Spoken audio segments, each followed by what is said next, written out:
up in my vegetable garden area, the new raised bed gardens that we have built this year.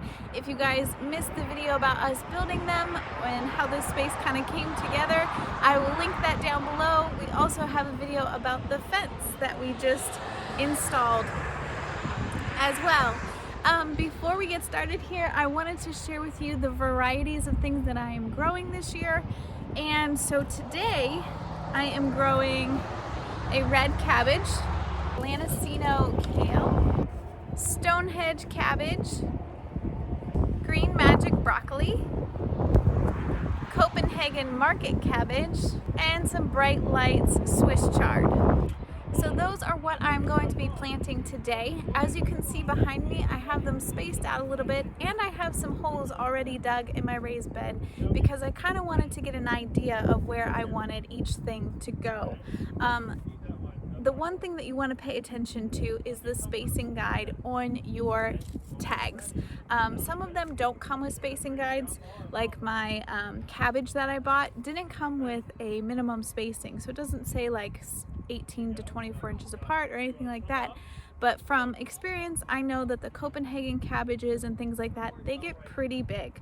And so I want to give them probably 18 to 24 inches between each other, between each plant, to make sure that they have enough room to grow. Now, whenever you're dealing with raised beds like this, I've heard that you can fudge spacing a little bit, and so I'm going to fudge spacing just a little bit. I'm still going to make sure they have a good amount of space, but it may not be the full 18 inches or whatever that is. For my broccoli and things, it says 12 inches apart, so I went ahead and spaced out some holes that were about 12 inches apart. Things like that. So let's get these things in the ground and I'll show you how it looks when we're all done.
Hey guys, well, I got them all planted up. I think they look great. I'm gonna make sure to give these a really good drink before I head inside.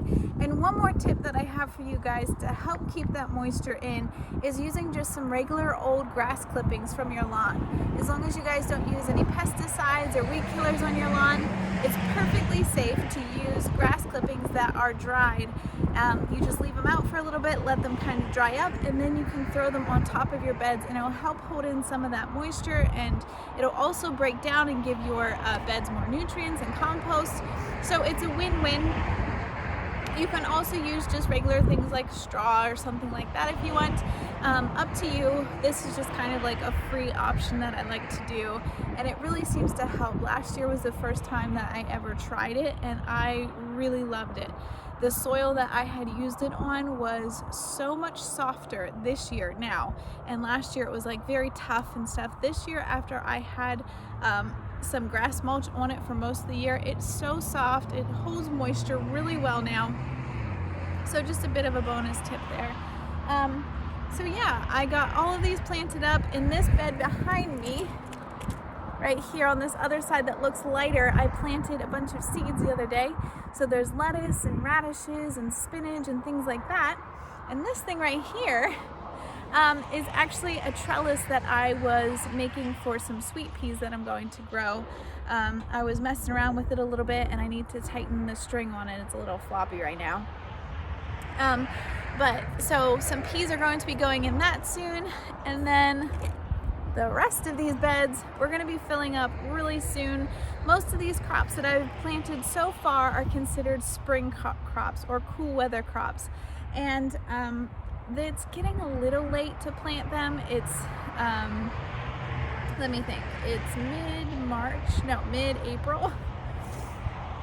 But it's getting a little late to plant these now. It's mid-April right now, and I would have preferred to get them in late March, early April, but it's okay. We'll still get some good production out of these beds. It just, these kinds of crops prefer cooler temperatures, and so as it warms up, we might get a little less of a season out of these, but that's okay. I'll get what I can out of them. They should do pretty well before it gets too hot, so I'm ready for it. There's gonna be a lot of food coming out of just these two beds already, like so much cabbage and broccoli and lettuce. It's great. So I hope you guys enjoyed this video and seeing how this garden's coming together. I hope you guys continue to follow me. If you would like to hit the subscribe button, you guys can keep up on how all of this stuff does. I would love to hear about your gardens in the comment section below. Let me know what you're planting right now. Let me know what your growing zone is like. Are you able to grow these cold weather crops? Some of you it may be too early still, and some of you it may be way too late. So anyway, yeah, let me know. I'd like to hear from you guys as well. So it's time for me to head in. We'll see you guys later. My hands are so dirty.